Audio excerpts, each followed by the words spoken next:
ஓம் நமோ நாராயணாய. நாலாயிர திவ்ய பிரபந்தம். நாச்சியார் திருமொழி, 5ஆம் திருமொழி, பாடல் 9. பிரபந்தத்தில் இது 553வது பாடல். பைங்கிளி வண்ணன் சிறீதனன் என்பதோர் பாசத்தகப்பட்டிருந்தேன், பொங்குழி வண்டிரைக்கும் பொழில் வாழ்குயிலே குறிக்கொண்டிது நீ கேள். சங்கொடு சக்கரத்தான் வர கூவுதல், பொன்வளை கொண்டு தருதல், இங்குள்ள காவினில் வாழக்கருதில் இரண்டத்தொன்றில் தின்னம் வேண்டும்.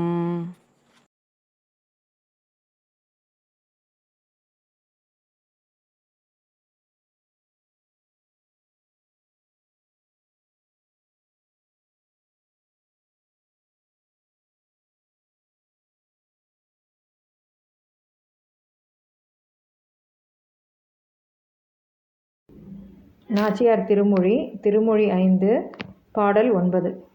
பசுங்கிளி போன்ற நிறத்தை உடையவனான ஸ்ரீயபதி என்கிற ஒரு வலையிலே சிக்கிக்கொண்டு கிடக்கிறேன். மிக்க ஒளியுடைய வண்டுகளானவை மதுபான மயக்கத்தாலே இசைப்பாடா நின்ற சோலையிலே களித்து விளையாடுகிற குயிலே, நான் சொல்லுகிற இதனை நீ பராக்கில்லாமல் சாவதானமாய் கேள்.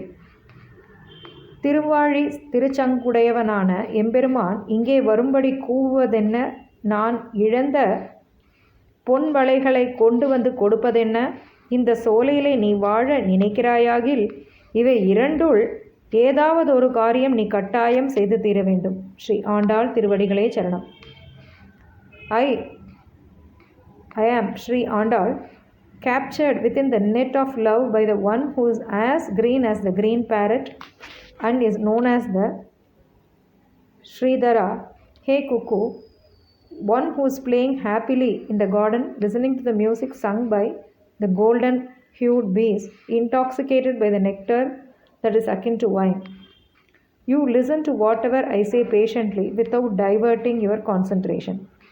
You call Lord Narayana, who has the divine conch and the Sudarshana chakra in his hands, to come over here to see me, or hand over the golden bangles that I lost as I thin down yearning to see my Lord. If you wish to live in this beautiful garden, you definitely need to do either one of my requests. Sri Andal Tiruvadigalé Charanam.